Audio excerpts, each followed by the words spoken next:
front way or the back. So I mean, even the doorman in the building, maybe the owners of the building can be approached and say, dogs have to go out this door. You can't go out the front. Oh, sorry, you can't take your dog out that way. I don't know if that's done or not done, or that's a suggestion. I know it happens in the Solaire.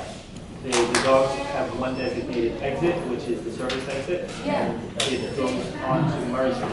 Yeah. It'd be possible to have more enforcement on a more frequent basis between 7 and 8:30, basically in the zone. You know, not on a repetitive pattern, so somebody says, ooh, they're the 2nd and the 22nd every month, but just to have some more parks officers during the rush hour times right out there.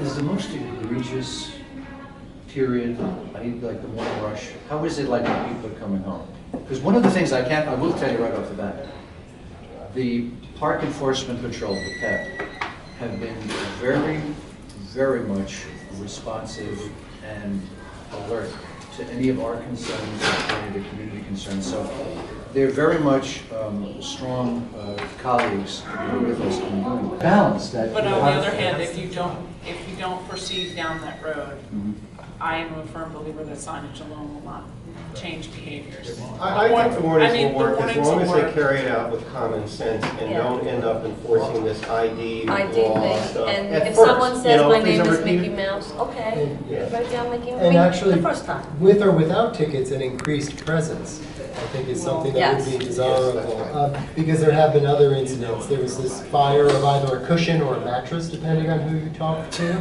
But I mean, Although what I would, I agree to a point about like whether it's speeding or jaywalking or anything else, there's lots of rules that lots of us violate every day.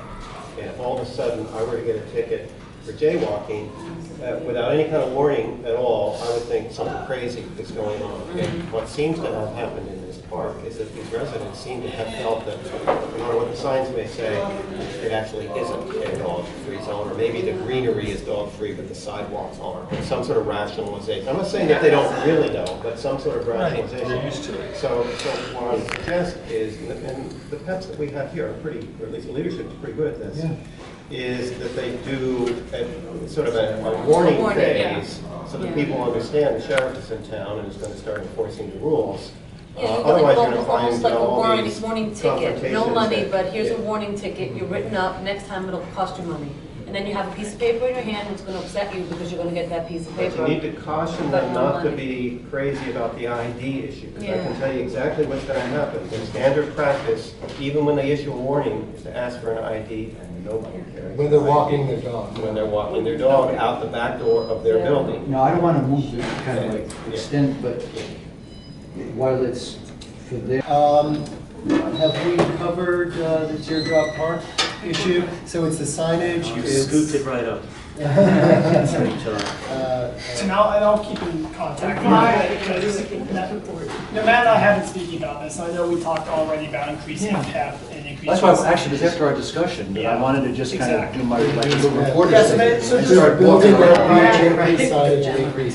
To give Matt, they have, Yeah. BatteryPark's the authority, Matt have been receptive towards our comments that have been taking place kind of behind the scenes. Years ago, if I would see a dozen or half dozen preteens and teens misbehaving in the park, I could walk right into my building and on my way home, say to my doorman, there's like a dozen kids out there. They used to have a walkie-talkie, some way to directly contact PEP. Don't think they have it anymore. We're actually in the process of revamping that. Oh, good. That That's there very were helpful. walkie-talkies, and from what I understand, and this was happened before my time, but as people working in the buildings changed hands, the walkie-talkies, got put in file cabinets. And very responsive to just our notes that go out, reminding them of what they don't really need reminded of. Yeah. Because they have been very conscientious. But one of the things that I'd be very glad to do is to do a notice for the building managers to then, by mailbox, by the mail rooms and things like that, reminding people what pretty much everybody should know